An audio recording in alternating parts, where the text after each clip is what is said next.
Harlequin Special Edition and HarperAudio present Taming a Heartbreaker, featuring Taming a Heartbreaker and Husband Material by Brenda Jackson, performed by Butler. Taming a Heartbreaker. Prologue. Sloane and Leslie Outlaw's wedding. Sloane definitely likes kissing you, girlfriend. Leslie Outlaw couldn't help but smile at her best friend's whispered words. And I love kissing him. She'd married the man she loved, and she'd had her best friend Carmen Golan at her side. Leslie followed her friend's gaze now and saw just where it had landed, right on Redford St. James, who was being corralled by the photographer as Sloane took pictures with his best man and groomsmen. Unease stirred Leslie's insides at her friend's obvious interest. Leslie had known Redford for as long as she'd known Sloane, since she'd met both guys the same day on the university's campus over 10 years ago. Redford had been known then as a heartbreaker. According to Sloane, Redford hadn't changed. If anything, he'd gotten worse. "Carmen, I need to warn you about Redford," Leslie said, hoping it wasn't too late. She'd noted last night at the rehearsal how taken her best friend had been with Redford. She'd hoped she was mistaken. "I know all about him, Leslie, so you don't need to warn me. However, you might want to put a bug in Sloane's ear to warn Redford about me." Leslie lifted a brow. "Why?"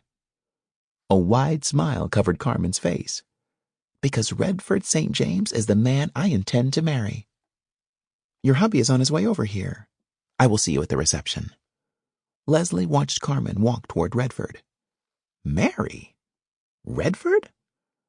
She had a feeling her best friend was biting off more than she could chew. Redford was not the marrying kind. He'd made that clear when he'd said no woman would ever tame him. Chapter 1. 2 years later. Redford St. James froze, with his wineglass midway to his lips, when he saw the woman walk into the wedding reception for Jackson and Nadia Ravenel. Frowning, he immediately turned to the man by his side, Sloane Outlaw. During their college days at the University of Alaska at Anchorage, Sloane, Redford, and another close friend, Tyler Underwood, had been thick as thieves, and still were. Redford had been known as the king of quickies. He would make out with women any place or any time. Storage rooms, empty classrooms or closets, beneath the stairs, dressing rooms, he'd use them all. He had the uncanny ability to scope out a room and figure out just where a couple could spend time for pleasure. He still had that skill, and used it every chance he got. Although he, Sloane, and Tyler now lived in different cities in Alaska, they still found the time to get together a couple of times a year. Doing so wasn't as easy as it used to be, since both Tyler and Sloane were married with a child each. Tyler had a son and Sloane a daughter. "Why didn't you tell me Carmen Golan was invited to this wedding?" Sloane glanced over at Redford and rolled his eyes. "Just like you didn't tell me Leslie had been invited to Tyler and Keosha's wedding 3 years ago?" Redford frowned. "Don't play with me, Sloane. You should have known Leslie would be invited, since she and Keosha were friends in college. In this case, I wasn't aware Carmen knew Jackson or Nadia." Sloane took a sip of his wine before saying, "The Outlaws and Westmorelands consider themselves one big happy family, and that includes outside cousins, in-laws, and close friends. Since Carmen is Leslie's best friend, of course she would know them." Sloane then studied his friend closely. "Why does Carmen being here bother you, Redford?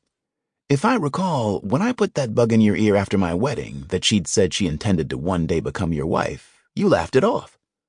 Has that changed?" "Of course that hasn't changed." "You're sure?"